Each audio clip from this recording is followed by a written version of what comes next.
Moving to another part of the world completely, but staying with football, the sport in Nepal is going through a difficult time. Domestic league is only just restarting after a 2-year suspension, and the national team is ranked down at number 173 in the world, sandwiched between the Seychelles and Bangladesh.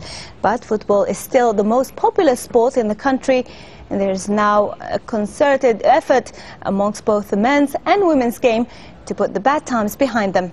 Here's Andy Richardson with the latest of his special reports from Kathmandu. As world footballing outposts go, this is right up there. Welcome to Nepal's Durand Football Club, a ground where the fans get to see the players changing as well as playing in a country where football is the #1 sport. Football is very popular in Nepal. Everyone loves to play football and everyone loves to watch a good football match. I love football. I sleep football. I die football.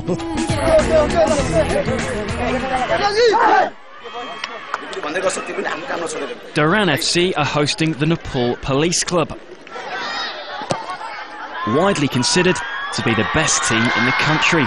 These days, a pre-season match like this, indeed just about any match, is one no committed fan would dare to miss. While Nepal was going through the political upheaval that saw it change from being a monarchy to becoming a republic, football was also going through its own particular crisis. Two rival football associations were battling for control of the game.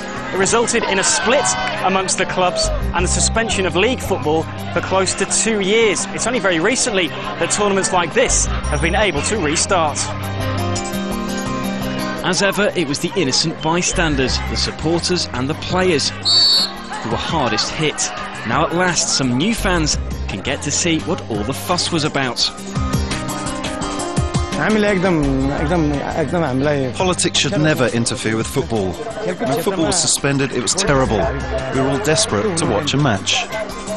Whatever the situation was, football shouldn't have been stopped. It shouldn't be politicised and the government shouldn't interfere. Regardless of any political or economic situation, football has to continue. My son is playing today. He's worked hard to make it at one of the best teams in the country. So when the league was stopped, I felt very bad for him. Ananta Thapa is captain of the Nepal Police Club.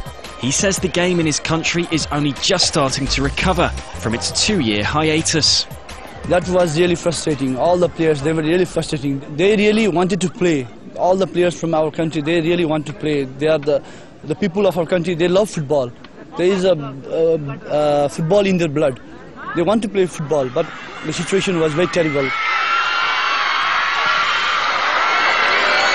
This is the man now in charge of the newly harmonious and fully functioning All Nepal Football Association.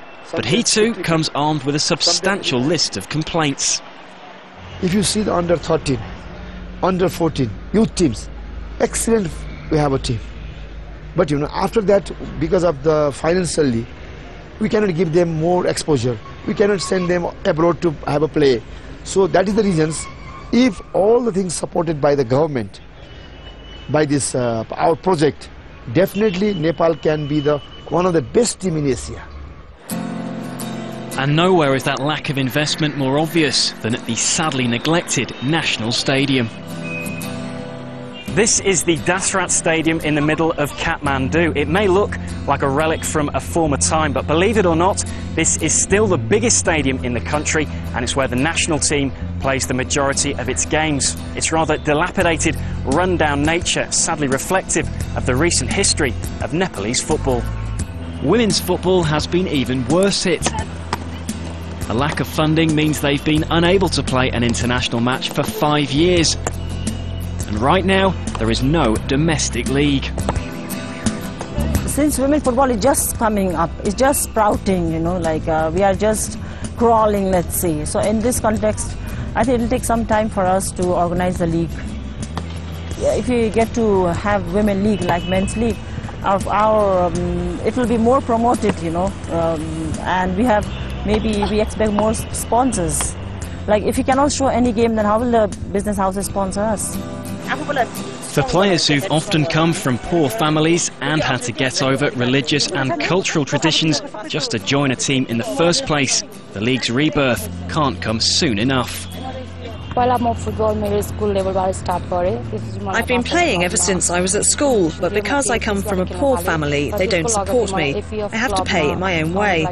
As players, we don't have any options. There are no league matches and no international games. But the training goes on all year round, come rain or shine.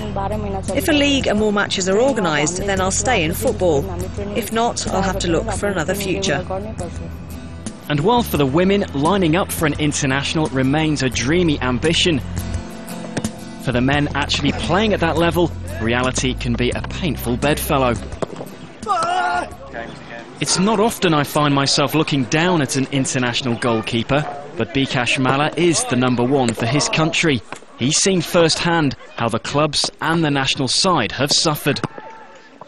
These 2 years, like, there's not even a single player came to a national team because they don't have any opportunity to show their game, you know. It's very bad for the players because our football is little bit going up.